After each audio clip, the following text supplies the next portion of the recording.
Então, pode colocar a tela lá, professor. Então, boa tarde a todos. A gente vai dar início hoje a mais uma palestra do PPGM, o FAM. Hoje a gente tem o professor Abdênego Alves de Barros. O professor Abdênego dispensa apresentações, acho que todo mundo aqui já o conhece. Ele está visitando aí a UFAM, a visita aí também de pesquisa. Quem quiser tirar dúvida com ele aí de geometria, pode passar lá no auditório. Hoje ele vai falar sobre fluxos geométricos por hipersuperfícies paralelas. Então, é isso, professor. Obrigado aí pela sua disponibilidade. Fique à vontade. Ok, obrigado aí. É sempre um prazer voltar ao FAM, né? Dessa vez num regime híbrido aí, tá? Semipresencial. Eu estou aqui no auditório, né? As pessoas conhecem, estão vendo aqui ao fundo o quadro, né? Nós estávamos trabalhando aqui no concurso e agora o pessoal se ausentou, o pessoal da banca, e eu fiquei aqui para apresentar o seminário, né? Então, olha, o objetivo da nossa exposição é tratar desse problema, né? O fluxo geométrico de superfície paralela é um trabalho em conjunto com o Antônio Aguiar, que é meu aluno de doutorado, vai defender na próxima semana, né? Isso faz parte, uma parte da tese dele, certo? Então, a ideia é o seguinte, olha, esse problema de fluxo em geometria começou desde o Hamilton, né? Onde ele considera uma variedade com a família de métricas, G de T, né? Vou denotar assim, e olha para o fluxo dg dt igual a um tensor aqui, que é o RIT, né?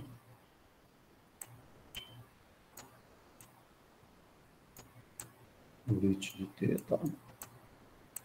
E com a condição inicial, a métrica de 0 igual a métrica dada na variedade, né? Você tem uma variedade riemanniana com a métrica G, tem uma família de métricas, né? Eu não vou escrever muito, porque não é fácil escrever com esse mouse aqui, tá? Então, a ideia, olha, quando a gente estuda o primeiro curso de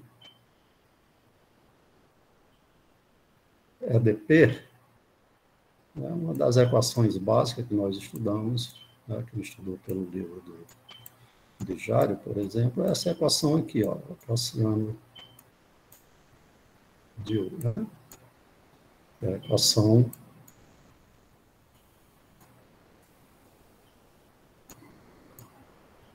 do calor, certo? Então, antes de começar, basicamente, esse Google é um saco, certo? Antes de começar, basicamente, o que a gente quer, então, a gente quer mostrar como é que se comporta essas... Você dá uma hipersuperfície num dos espaços aí adequado, né? Ou no Qn vezes R ou Qn vezes C, onde esse Qn denota uma variedade, um espaço-forma, né? Ou pela curvatura média, então a gente vai ver o que é isso, pelo fluxo da curvatura média, ou pelo inverso o fluxo pelo inverso da curvatura média, certo? Então, voltando aqui a essa equação do calor, olha, suponha que você tem aqui uma imersão, uma variedade riemanniana aqui de dimensão n no espaço euclidiano, tá? Eu vou começar no espaço euclidiano, que é nosso primeiro ambiente de trabalho, né? A gente começa com o curso de superfície, e agora você considera aqui uma função, U de um intervalo aqui, um intervalo I contendo zero, vezes M, ou N vezes I, tanto faz. Uma família de imersões, tá? E a cada T, X aqui na M associa imersão U de TX, né? Geralmente a gente denota por U ou F, tá? O índice T, X. Ora, se você usar as equações de Gauss, né? Basta a equação de Gauss, e usar a função altura, então você prova o seguinte, olha, que no caso do Rn, o laplaciano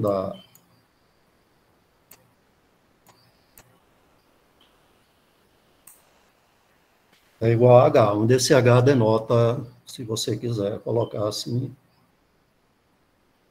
H vezes nu, onde esse nu é um vetor normal, né? Ou se você botar só o H, representa o vetor curvatura média, já que isso aqui é uma função vetorial. Certo? Então, quando você olha para a equação do calor, pega a família de dimensões e escreve du, dt. Então, em geral, o pessoal esquece isso aqui e olha para esse fluxo aqui, olha, que eles chamam fluxo pela curvatura média, né? Mas isso tanto vale para a curva como para a superfície. Vocês lembram que no caso de superfície tem um trabalho inicial, eu acho que é do Hamilton também, onde ele estuda o problema para curvas, né? Ele pega uma família de curvas e deforma o H, no caso, é a curvatura gaussiana da curva, né? Então, essencialmente, aqui o laplaciano é a segunda derivada igual a curvatura vezes o vetor normal, né? Então, isso que lhe daria o fluxo para curva, né? Então, esse fluxo, ele é chamado fluxo pela curvatura média, né? Ou, em inglês, é mean curvatura flow, para seguir aí a notação que a gente vai usar aqui, né? Mas você vê que esse fluxo, né, quando você esquece isso, ele está inteiramente associado a essa equação clássica aqui da equação do calor, tá? Então, é natural você estudar esse tipo de problema, tá? Então, é isso que a gente vai fazer, ok? Tentar ver, não no caso geral, mas pelo menos dar uma resposta parcial, como é que se comportam, né? Você pega uma hipersuperfície, começa com alguma condição, obviamente, começa a evoluir e vê o comportamento de convergência para onde é que ela vai convergir, tá? Então, o que nós estamos interessados, olha, o caso dos espaços formas, né, Qn mais 1, fluxo de curvatura média, já tem uma literatura bastante vasta e hoje os problemas são mais complicados, né? Então, quando se trata de imersões, uma das variedades que nós acreditamos que seja mais simples é você considerar o produto. Ó. Uma variedade de dimensão n mais 1, né? É um produto da variedade do espaço forma Qn pelo espaço forma Q1. Então, esse Qn aqui pode ser, a gente vai usar só o Sn ou o Hn, e o Q1 pode ser o R ou um S1. Tá? Então, depois dos espaços forma, nós acreditamos que esses espaços, de fato, são os espaços mais simples de trabalharmos, né? Então, você considera essa geometria e veja que, quando você olha para essa geometria aqui desses espaços, essencialmente você tem um espaço que tem um cilindro sobre ele, né? No caso de uma reta, ou no caso de um círculo, você vai ter tipo um toro, né? Esse aqui é Qn vezes, no caso de uma esfera, né? E no caso do hiperbólico é um pouco mais complicado, né? Aqui, digamos, é Sn vezes R, e aqui é Cn vezes S1. Tá? Então, a ideia é você ter uma hipersuperfície aqui e olhar para o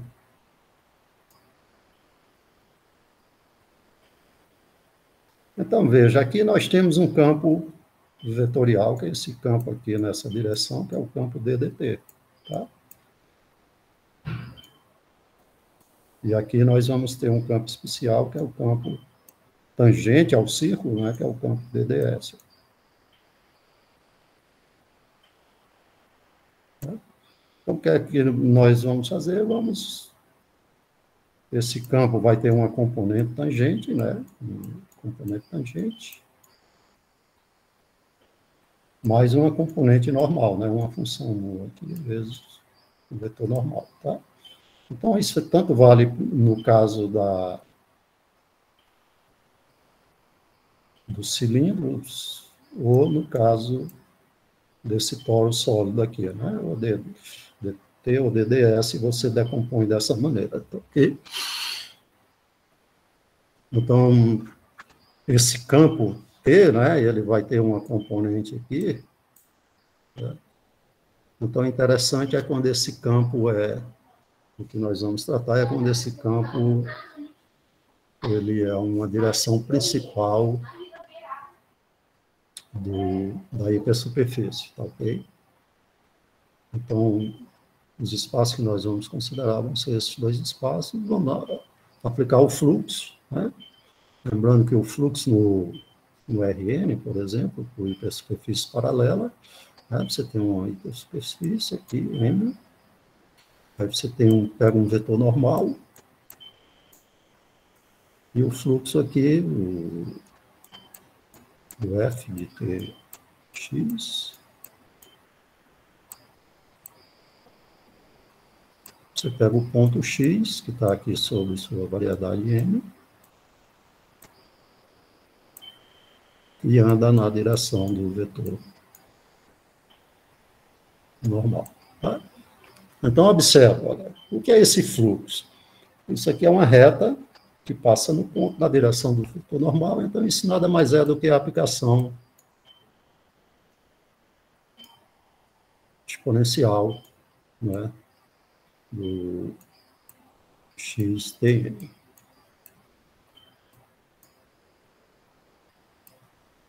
Tá? Se você olhar nessa linguagem de geometria diferencial, tá? Então, o que nós fazemos é exatamente olhar para o mesmo fluxo, né? Quando você olha um fluxo na esfera, né, você anda ao longo da geodésica, então você vai pegar a exponencial de x na direção do vetor normal. Então, isso nada mais é do que você andar por superfície ou hipersuperfície paralela à hipersuperfície dada, né? No caso da esfera, você dá uma hipersuperfície aqui, ó. Por exemplo. Então, você anda na direção do normal, né? Então isso vai ser a exponencial, né? Que na linguagem da topologia, lá da topologia algébrica, significa uma suspensão, né? Quando você faz suspensão, quando a gente estuda topologia algébrica, a gente estuda suspensão, é exatamente essa aplicação. Em geral, os topólogos eles não sabem muito bem como exibir essas aplicações, né? Eles são muito de desenho, mas no fundo é a exponencial, né? Que é cosseno de Tx mais seno de Tn, né? Então, isso vai ser a geodésica que passa no ponto com a direção do vetor normal, N, né? Passa no ponto. Então, em geral, quando você está nesses espaços, o que nós vamos fazer é pegar a exponencial, olha, só que a exponencial no produto vai ser o produto da coordenada a coordenada, né? O produto das duas funções. Né? Você define uma função produto, né? Em m vezes n, ela atua num par, se eu pego um m vezes n,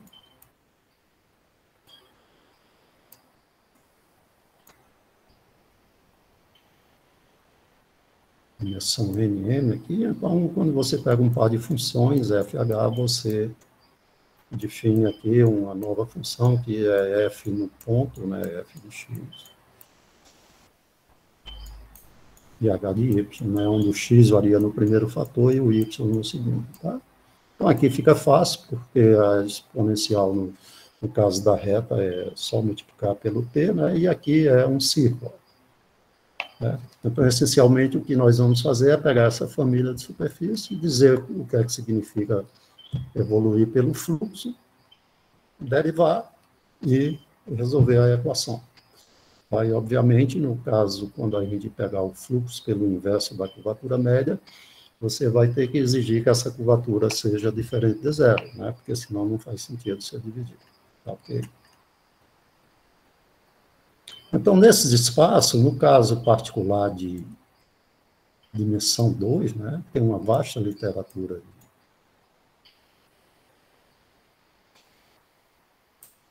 de estudo de superfície, né, que começou essencialmente com Rosenberg, depois o Mix, o Abrecht, e um monte de gente que trabalhou nesse caso, né?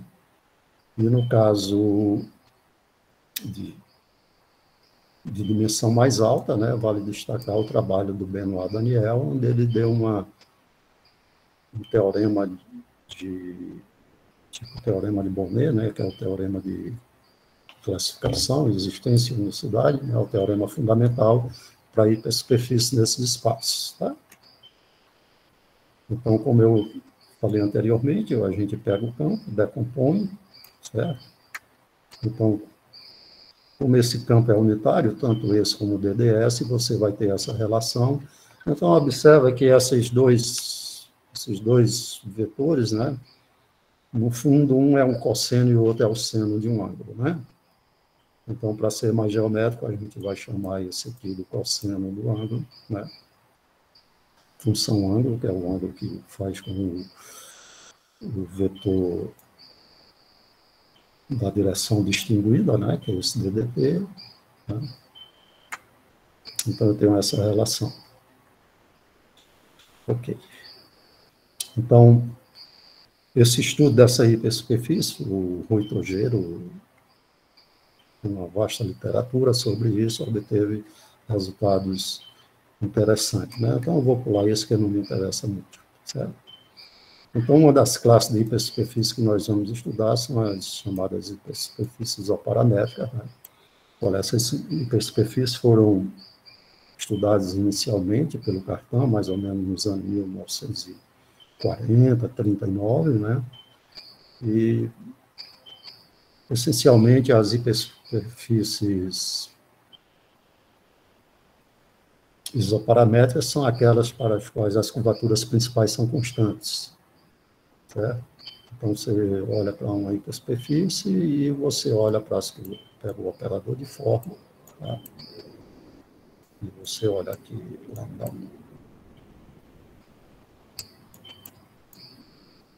lambda n, né?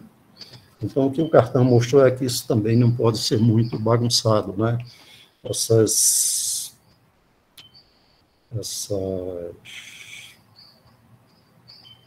Esses autovalores, né, da segunda forma fundamental, o operador de segunda forma fundamental, eles têm um certo número, né? Eles não podem ter multiplicidade muito alta, né? Então, o Cartan mostrou, né, que essa multiplicidade ela pode ser no máximo 6, né? E ele classificou, aliás, de 1, 2, 3 e 4, né? E depois o Munzer, né? Um alemão, né? Ele mostrou que pode ser no máximo, só pode aparecer esse número aqui, ó, 1, 2, 3, 4 e 6. Né? O Cartan tinha classificado a de multiplicidade menor ou igual a 3. Né? Certo? E no trabalho do Cartan aparece uma forma milagrosa, né, que é essa forma aqui, olha, se essas tem multiplicidade M índice J, M índice I, então ele mostrou isso aqui, ó, que essa multiplicidade vezes a diferença das curvaturas, né, obviamente ele está pegando aqui lambda I diferente de lambda J, então essa soma é zero. Ele fez isso criando uma função deriva e nessa derivada ele obtém isso. É um truque simples, mas ele provou essa relação. Certo? E essa relação, digamos assim, é o norte para quem trabalha com hipersuperfície isoparamétrica. Né? Certo? Ok, então vamos lá.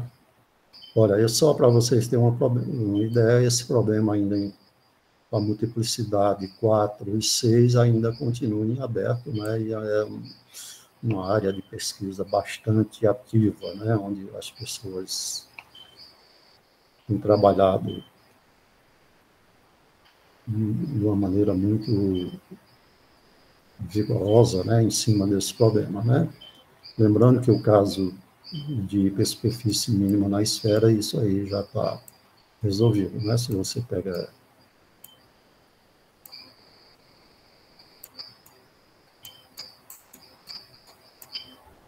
mínima, né? Está resolvido um problema famoso aí, que é mostrar que o primeiro autovalor dessa coisa é igual a n. Certo?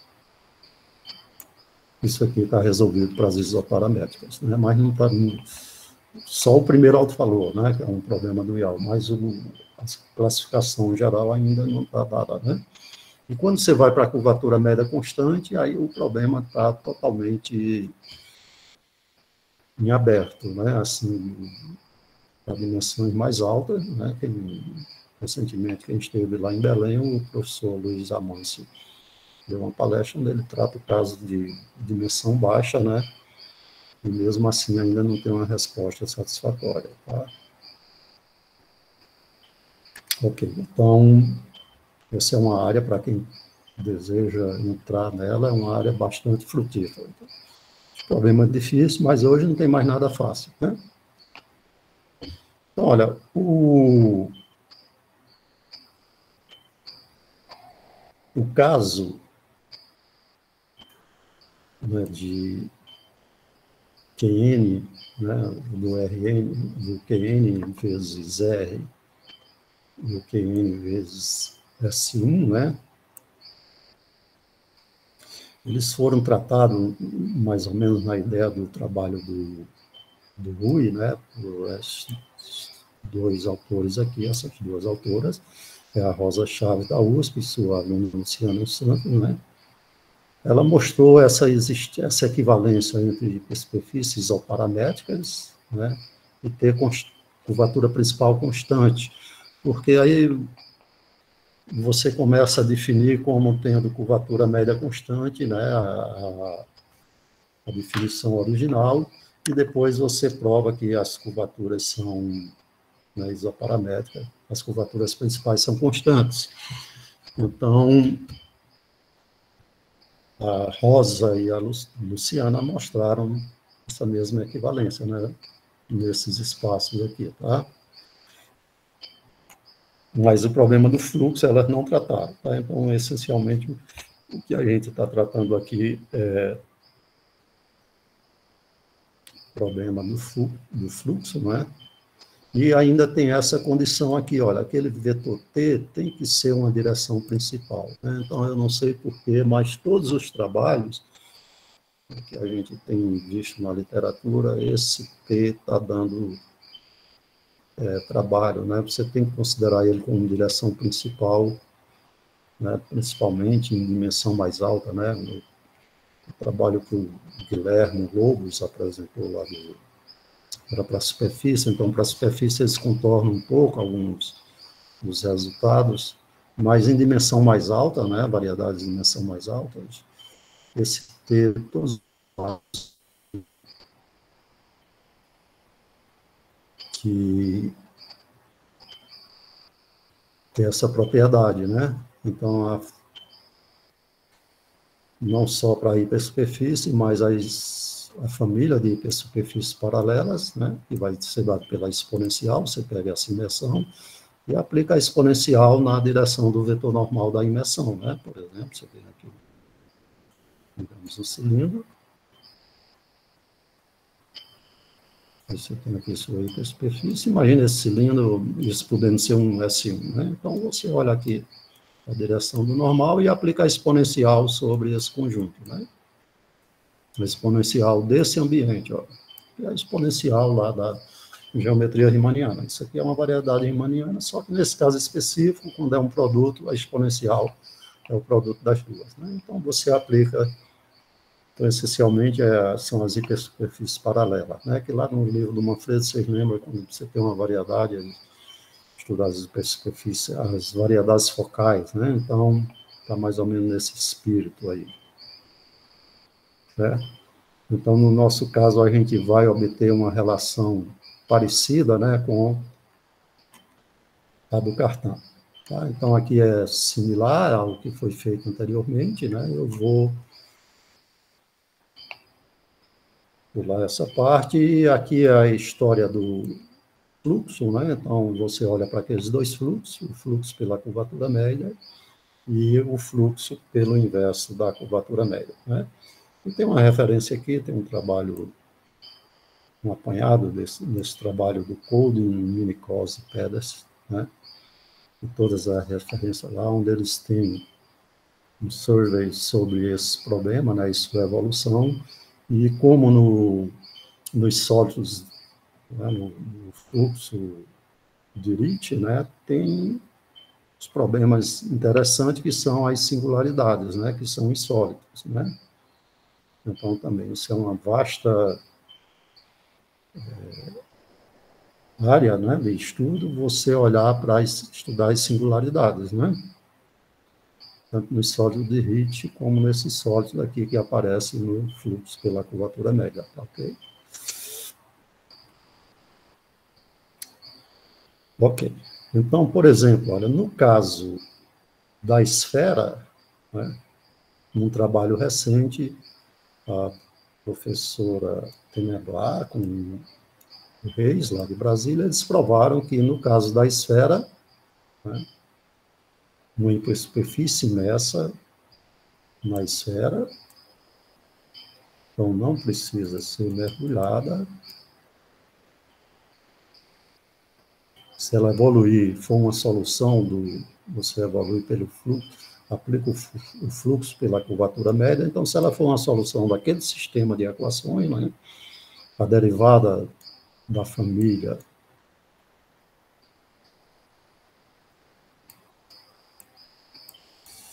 bom, aqui eu queria fazer um breve comentário. É igual a I de zero, x é a variedade inicial, né, U de x. Tá?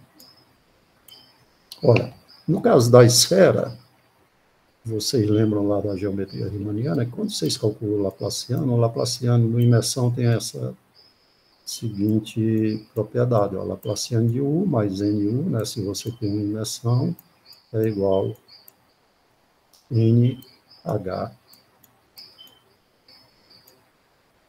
vezes o vetor normal. Né? Em geral, o pessoal não normaliza essa curvatura e bota simplesmente HF. Tá? Então, esse seria o fluxo. Então, quando você olha para a equação do calor,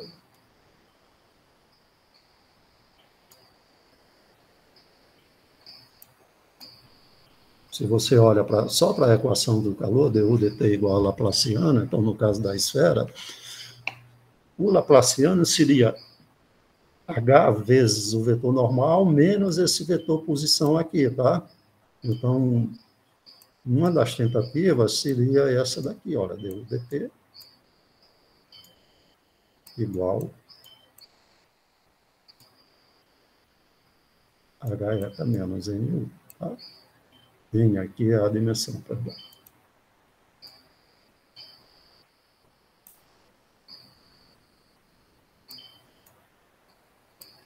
Em outras palavras, você teria que olhar para essa equação, né?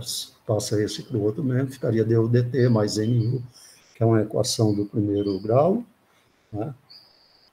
Obviamente, uma equação, esse U é um elemento Rn, igual a H vezes o vetor N, né? Que no fundo é o vetor curvatura média, né? Se você olhar para isso aqui, nada mais é do que o vetor curvatura média, tá? Então, é tanto que você, quando trata do problema, faz du dt igual ao vetor curvatura média.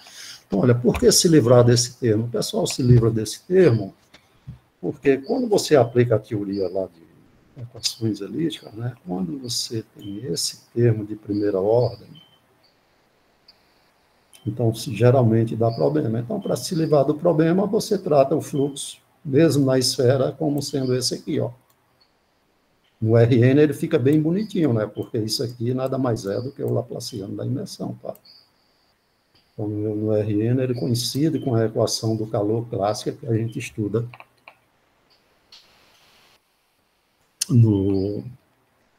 na graduação, né? Pelo menos em alguns cursos, esse é o curso de ADP básico que é apresentado, né? As equações do calor. Então, aqui é uma equação do calor, só que é vetorial, porque você está no Rn mais 1, né? No caso da esfera, você está no Rn mais 2, certo? Então, no caso da esfera, a leitura correta não é o fluxo do calor, né? Mas sim o fluxo pela curvatura média, né? Então, é o MCF, não o fluxo do calor. No caso do Rn, o MCF é a mesma coisa que o heat flow, né? Você pode pensar no fluxo pelo calor, né? Que o laplaciano coincide com o vetor curvatura média, tá? Então, nesse caso aqui, olha, elas obtiveram que a hipersuperfície é uma hipersuperfície isoparamétrica, tá certo?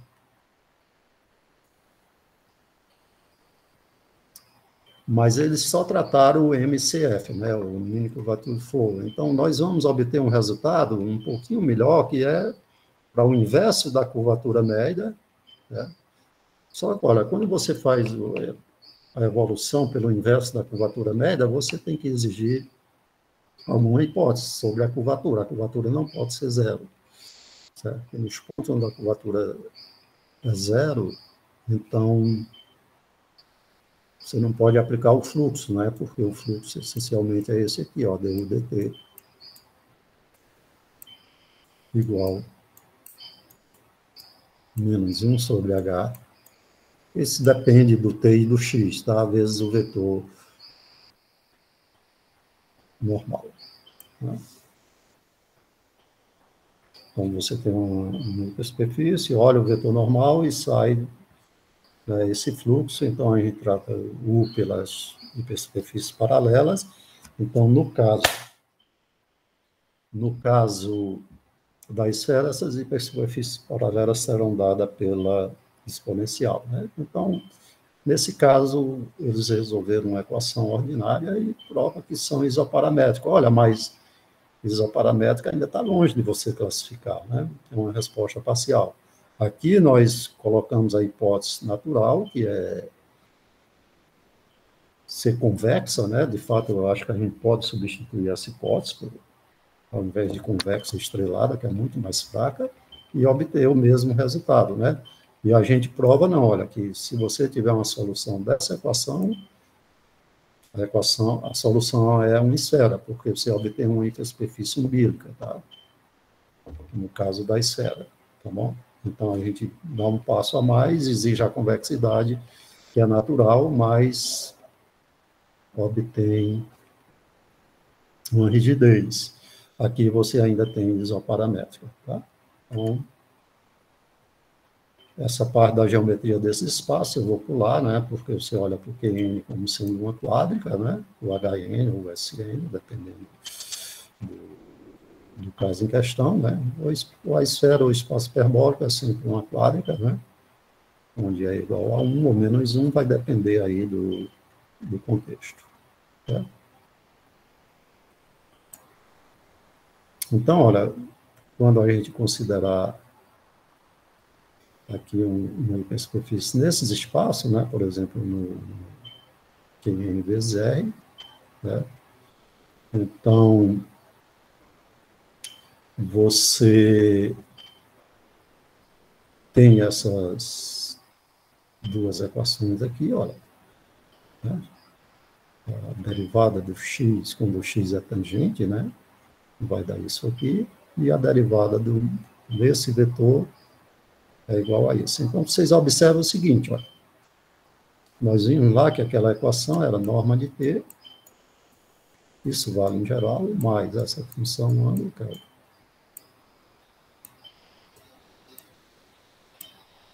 Então, se você exige que esse ângulo seja constante, né?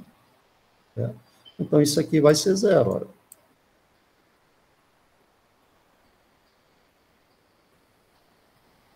Tá? Então, se isso vai ser zero, você está dizendo o quê? Olha, que o T é perpendicular ao A de x, não é? Se essa função ângulo for zero. Tá? Então, eu vou ter, se eu exigir que o T seja uma direção principal, né, ele essencialmente vai ter autovetor zero, olha. Se T for diferente de zero, obviamente, se isso for constante, você tomar o T não nulo, né? Que é o caso dos slice, né? Então, para ele ser direção principal, olha, no fundo é como se isso fosse tipo uma geodésica, né? Dentro da superfície, né? Essa direção.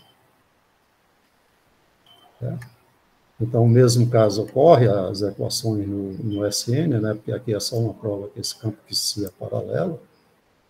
Esse campo psi é o campo DDS, tá? Ele é um campo paralelo e as equações são semelhantes. Ó. Então, quando você tem que ter que o mu é constante, novamente você tem a mesma equação, tá? Bom, então, prosseguindo, quando você olha para a superfície paralela, o que nós vamos fazer agora é um caso semelhante ao que foi feito no caso pela Chaves, né, que é a Rosa Chaves e a Luciana Santos, que é olhar o que é que ocorre com essas hipersuperfícies paralelas, né? Então, a gente considera esses espaços dentro, né? Olha o QN dentro do EN mais 1, né? E o S1 dentro do E2, então isso fica dentro do EN mais 3, certo? E aí você vai ter as inclusões naturais, certo? E com essas inclusões naturais, você tem um monte de equações aqui, né? As equações... Essa equação, a conexão de Levi-Shigta, né? Então, você decompõe, né? Observe, você tem projeções, né? Aqui no QN, projeção no S1, né? P1 no primeiro fator e P2 no segundo fator, certo? E a gente tem esses campos, né?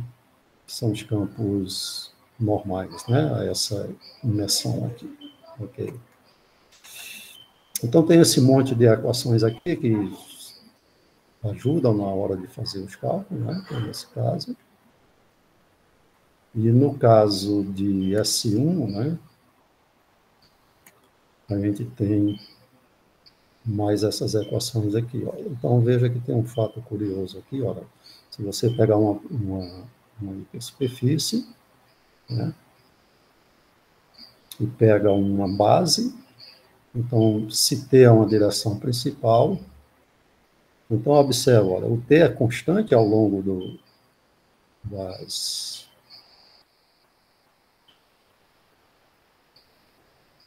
dos primeiros fatores, né? Mas na direção do T, ele satisfaz essa equação aqui, ó. Esse campo também tem essa propriedade, olha.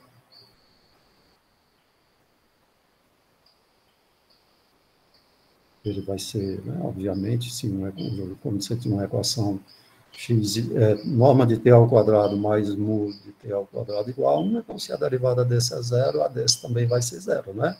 Para i diferente de n, né? Agora, para i igual a n, a gente tem essa equação aqui, ó. A derivada da direção de n, né? Porque quando você derivar lá, vai dar a mesma relação, né? Deriva norma de t ao quadrado mais mu2 igual a 1, derivou, tem essas relações. Certo? E aqui, novamente, a gente considera as as inclusões, né, as projeções, né, a P1 no primeiro fator, olha, P2 no segundo fator, né, lá era para R, né, aqui é para S1, né, e como eu falei anteriormente, ó, a exponencial vai ser dada a exponencial no primeiro fator, né, e a exponencial no segundo fator. E dependendo da situação, esse CS, C índice C, vai ser ou cosseno hiperbólico, e o S vai ser o seno ou seno hiperbólico. Tá? Então, a exponencial é dada por isso aqui, tá? Por essa aplicação, nesse caso. Então, essencialmente, o que é que nós vamos fazer? Vai pegar, substituir isso aqui, ora, pelo vetor normal, né? Vai derivar e ver o que é que ocorre com essa derivada, se satisfaz a equação do fluxo. Né? Então, aqui é um breve comentário sobre a exponencial, né? E como é que se comporta, né, essa exponencial quando você aplica lá na sua hipersuperfície, ó, considerando todas aquelas projeções. Né? E agora você deriva para saber até que ponto, olha, porque, veja, no caso da esfera, você começa a evoluir, né? Quando você tem uma esfera lá como um fator, lembra que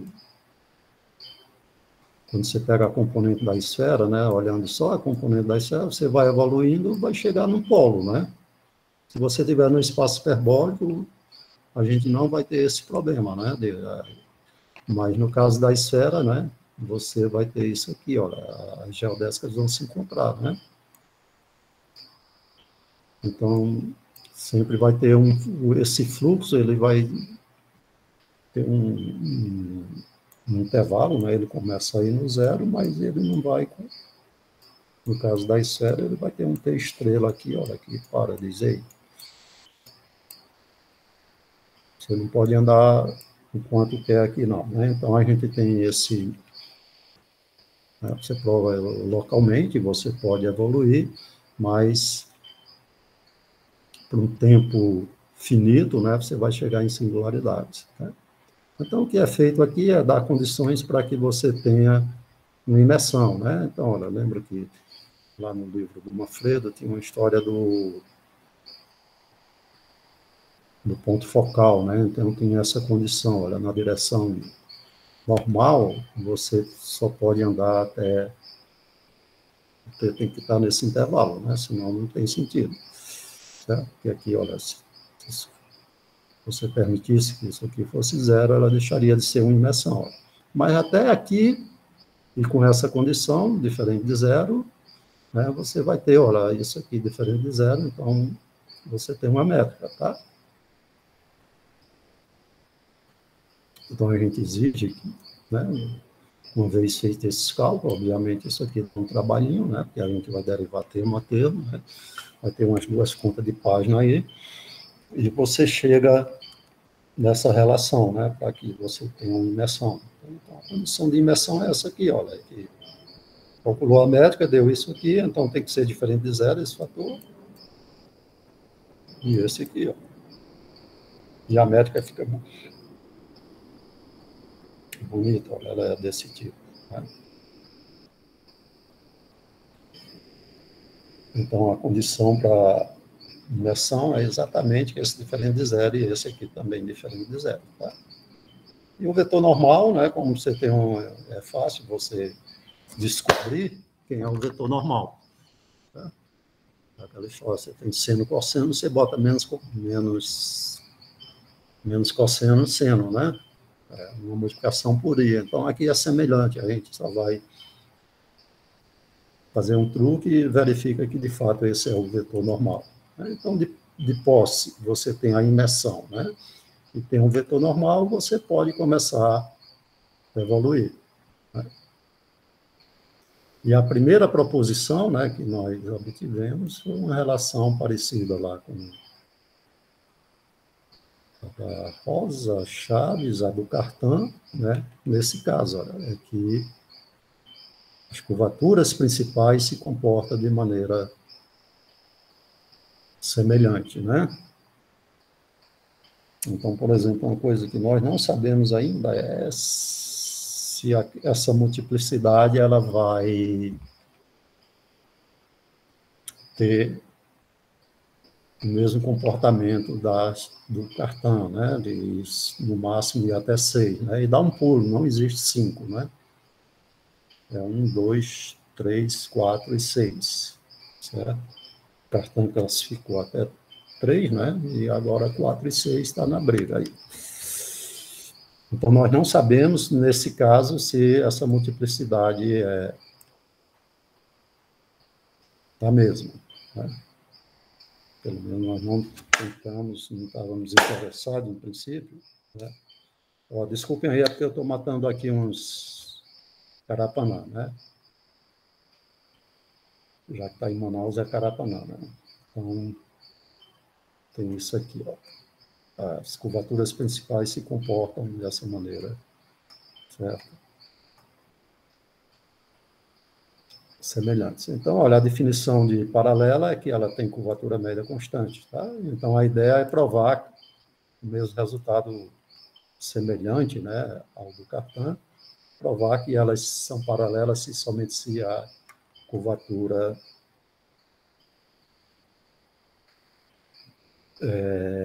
são constantes, né, as curvaturas principais, né? Então, a primeira proposição, olha, que nesses espaços, uma hipersuperfície paramétrica que tem T como direção principal, ou aquele ângulo constante, então F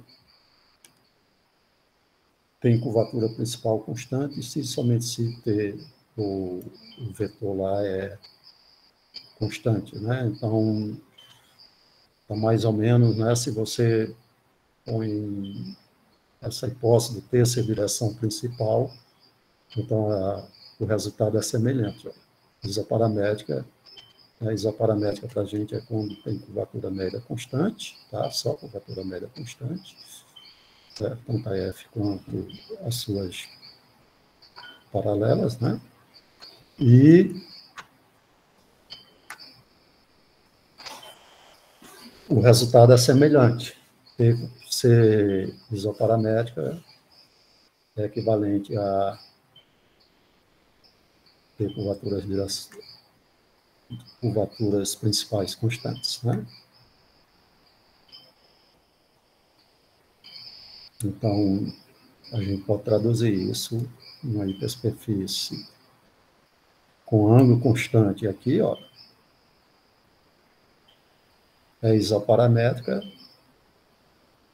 né? Desde que esse T não seja nulo, né? Porque se T for nulo, você tem que 1 ao quadrado é igual a 1, então o ângulo vai ser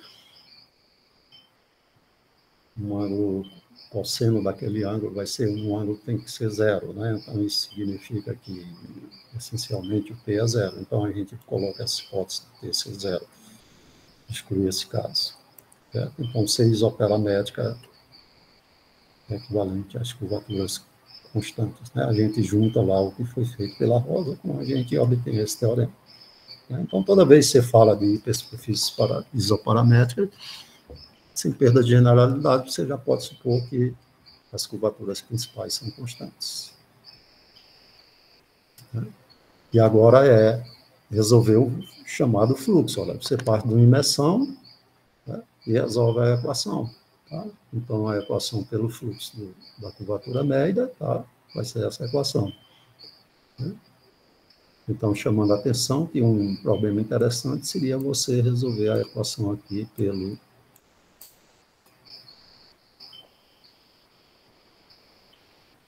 o heat flow, né? E veja, no caso da esfera, dá diferente, e no caso desses espaços, também dá diferente, né? Existe um trabalho que foi feito na tese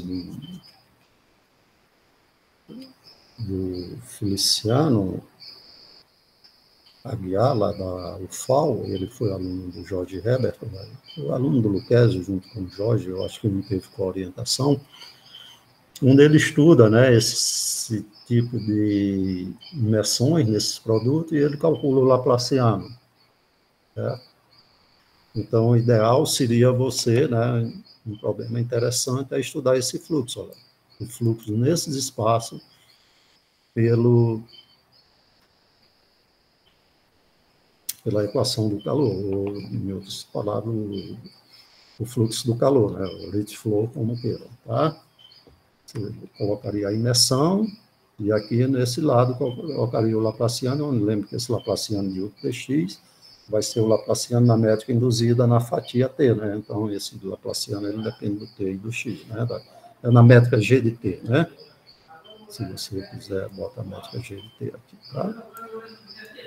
Que é a métrica induzida pelas hiperfícies paralelas, né? Então, isso é um problema interessante, né? Só que aqui, do ponto de vista de ADP, você vai ter aquele, né, esse fator de ordem 1 às vezes complica, né? Mas é um problema que pode ser interessante, né? Então, novamente, aqui, olha, a curvatura média está normalizada, né? Não aparece aquele N, ó, certo? E esse estudo, né? Então, que a gente, a definição, né, é que você tem, essencialmente, que a sua função vai ser exponencial, né, para alguma função h de t, olha, esse f de h de tx, né? Certo? Olha a hipersuperfície e quer saber quando é que isso aqui resolve essa equação. Certo? Então, essencialmente é isso, é resolver essa equação. Certo? Então, no caso da esfera, né, a primeira coisa é que você tem esse teorema. Hipersuperfície, então, novamente, aqui a gente precisa de ângulo constante, porque aí a gente já tem aquele resultado que garante que as curvaturas principais são constantes, né? A isoparamétrica coincide com a definição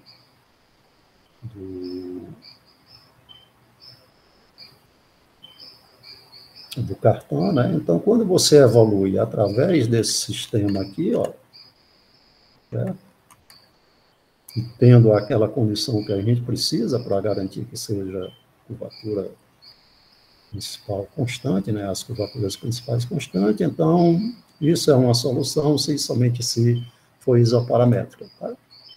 Bom, essa prova aqui eu vou pular, porque a prova do S1 é semelhante, né? Essencialmente, eu vou mostrar para vocês como é que funcionaria. Né? Tá. Quanto tempo eu tenho mais aí, Nada? Então, professor, vai levando aí. Vai levando, né? Tá, eu acho que daqui mais uns 10 minutinhos eu acabo. Tá? Beleza. Tá certo? Então, olha, o que é que nós fazemos? Você tem essa imersão, né, com essa condição, certo? Essencialmente essa condição, né, me diz que as paralelas são isoparamétricas, né? Aí você vai, agora ver, não é só ser paralela, tá?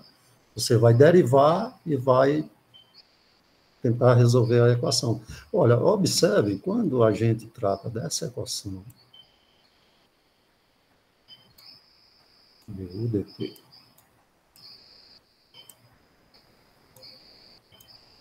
igual a U de xt, lá no curso de ADP básica, então essa função U, vocês lembram que a gente faz uma coisa assim, ó, x, t. Você separa as variáveis, né? F de x vezes v de t. Aí você prova que essa função v, no fundo, é um exponencial, né? Que vai derivar com relação a t. Aqui é Laplaciano, né, pessoal? É.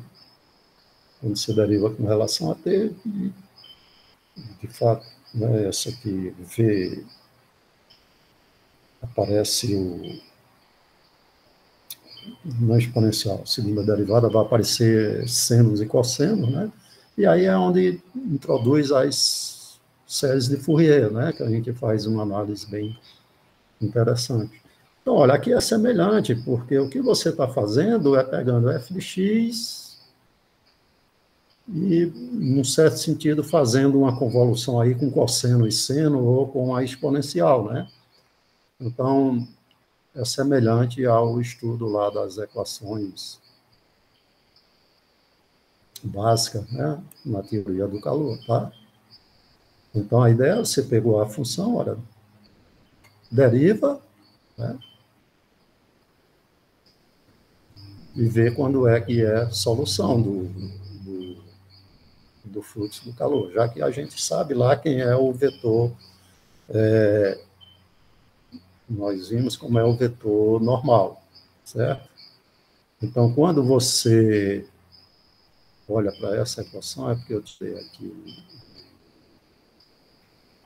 né, se isso é uma solução, olha, isso aqui é igual a H, né?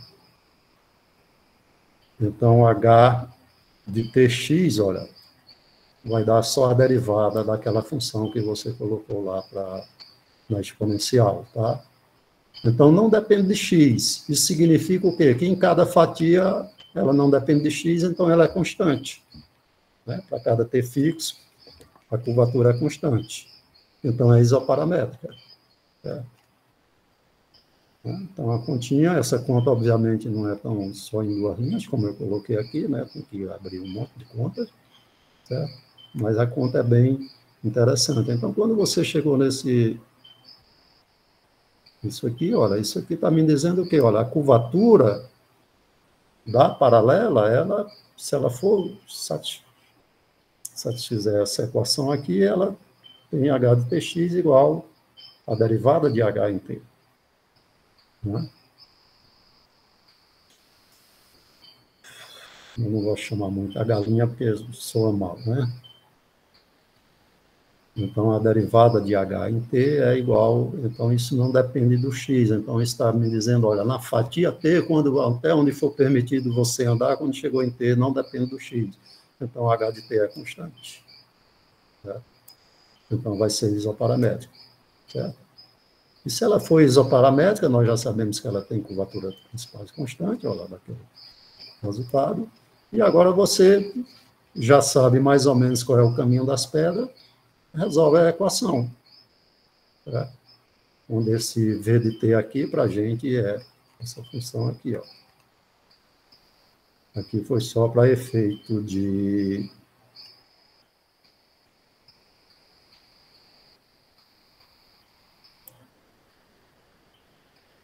notação, porque estava muito grande isso aqui, quando botava módulo de t, h de t, aí saía da margem, né? Então, eu fiz esse truque aqui, botei v de t, então, você olha que aqui está o h, né? Então, quando você pega a solução dessa equação, né? Aí você deriva, né? E vê exatamente, ó, e o fluxo satisfaz a equação do... Né? Isso aqui é o vetor curvatura média, então ele satisfaz aquela equação lá, que é a equação pelo o fluxo da curvatura média, né? Deixa eu pegar uma água aqui, que o negócio está quase uma hora falando aí.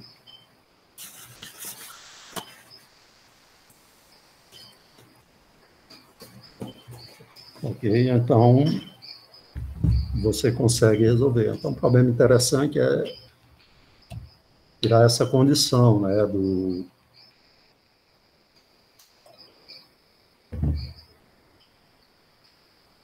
do ângulo ser constante.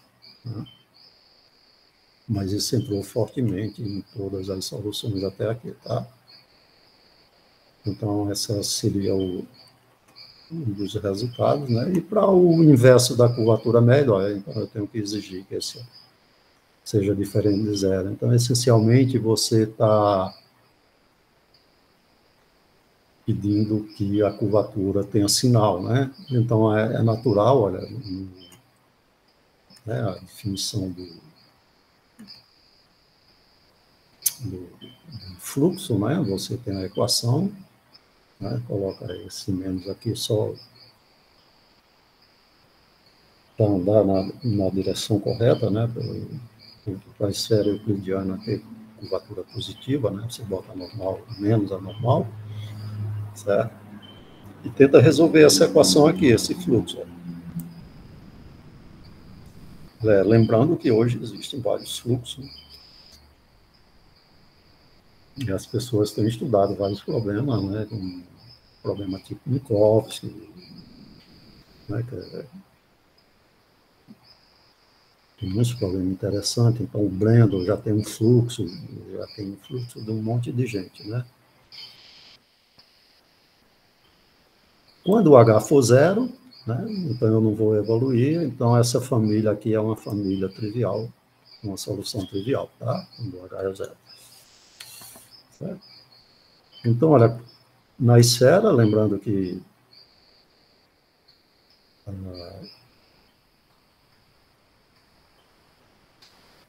as geodésicas são dadas por isso aqui, né? É cosseno de t f de x, aqui a gente coloca a opção h, né? Seno de t vezes zeta de x, certo? Então, no fundo, você tem uma esfera.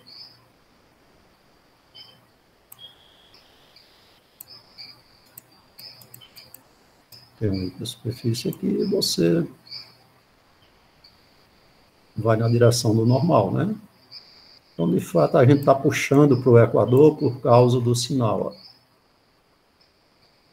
Está puxando para o Equador, certo? Então, o que é que você faz? A mesma coisa. Calcula a derivada, joga na sua maquininha aqui, né? Calcula e vê quando tem solução. Certo? Nesse caso, nós já temos um teorema de convergência, né? Foi, né, como esse fluxo ele está definido no instante zero, aí você anda um pouquinho, né? Ele vai ter uma singularidade, né? Mas o que ocorre é que quando você vai para a singularidade, esse fluxo, né, ele converge para um equador. Né? Então, você começa com... O que nós fizemos foi para uma hipersuperfície convexa, né, num certo sentido, para você começar a evoluir.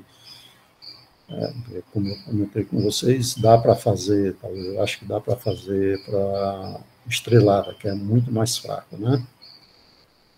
Quando você diz estrelada, é fácil, até porque a variedade de partida ela é um gráfico sobre uma esfera, né? Então, f de x, no fundo, aí vão aparecer dois parâmetros. Esse parâmetro t, e você olha para a estrelada como sendo uma exponencial de s. Você pegou uma esferinha e vai... É como se você tivesse um gráfico na esfera sobre uma esfera, né? Você tem a esfera, considera uma esfera menor aqui, e vai considerar um gráfico sobre ela, né? Pega o polo, aí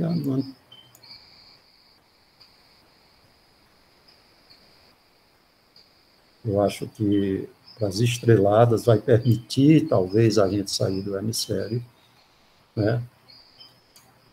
Porque essas estreladas são bastante interessantes, né? Um dos primeiros trabalhos que foi feito na esfera para essa estrelada, né? Foi um trabalho meu com o Paulo Alexandre, lá da UFPI, né? Porque geralmente o pessoal só tratava o caso de curvatura média constante, curvatura escalar, né? Na esfera, e a técnica era aplicar o princípio do máximo. Então, para aplicar o princípio do máximo, tinha que estar contido num equador. Certo? Então, nós consideramos hipersuperfície estrelada, e a estrelada permitia você sair do equador. E provamos, se tiver curvatura média constante estrelada, tem que ser uma esfera. Né?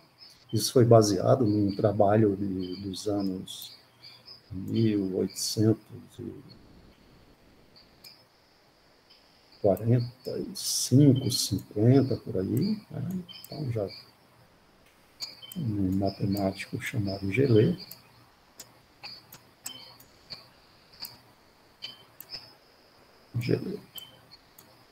onde ele provou que uma superfície estrelada no R3, com curvatura média constante, tem que ser uma esfera, né? Então, o trabalho do Gelet, ele é antes do trabalho do Hopf, antes do trabalho do Liebman, né, que é os que aparecem como os primordiais, né, mas, de fato, foi esse trabalho do Gelet, que ele provou que uma superfície estrelada no R3 com curvatura média constante é uma esfera. Né? O interessante é que, nesse trabalho, ele já usa, né, aquela forma Minkowski, que é a integral de 1 mais h vezes a função suporte igual a zero, né, para uma hipersuperfície fechada no R3. Tá? Mas no caso aí, o fluxo converge para o Equador ainda, Abdeno?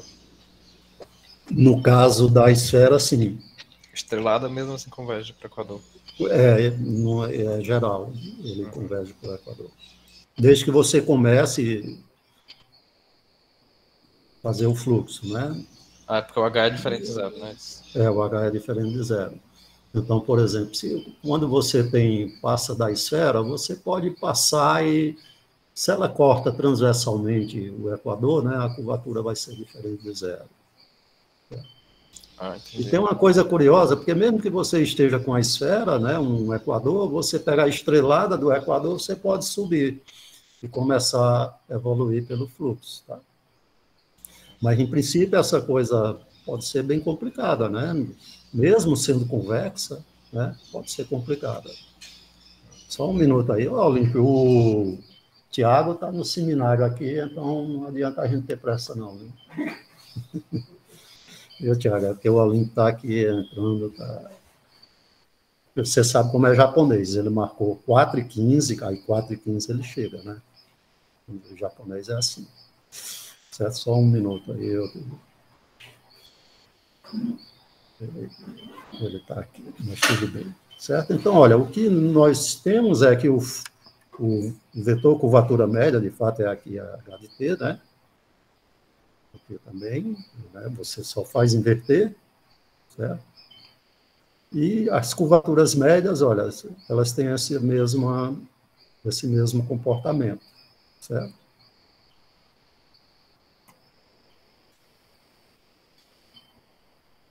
Quando você olha para as paralelas, né? Então, são semelhantes lá do cartão, né?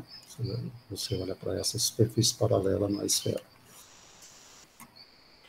Certo? Então, o teorema seria esse aqui, ó.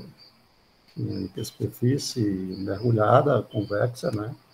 Que você bota estritamente convexa, para ela não pH zero, né? Para você não poder começar o fluxo naquele ponto, né? Então a gente bota estritamente convexa. Então, esse estritamente convexa já implica mergulhada. Então, o que a gente prova é que o fluxo pela curvatura, pelo inverso da curvatura média, converge para uma esfera, tá? E a prova é semelhante, ó. Coloca na maquininha, certo? E chega aqui, olha, e a curvatura é constante, ó, não depende do T, né? Isso aqui é porque ficou faltando dar mais uma compilada aí, tá? E olha, você tem um tempo, né? Um tempo de convergência, né? E ela converge com o Equador, certo? Então, quando a gente olha para aquele lema aí,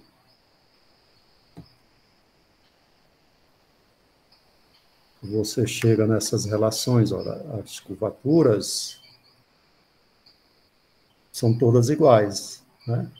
Então, se as curvaturas são todas iguais, é porque ela é umbilical e, consequentemente, vai ser uma esfera, certo? E eu vou parar por aqui. Aqui a recíproca, como é que você obtém. E obrigado aí pela atenção de vocês. E era isso que eu tinha para falar. Olá, professor. Alguém tem alguma pergunta aí, pessoal?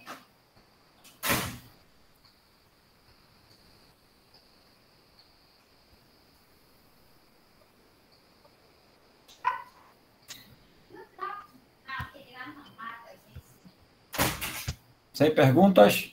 Sem perguntas, Nelson. Então, vamos agradecer aí o professor. Então, a gente agradece pela palestra.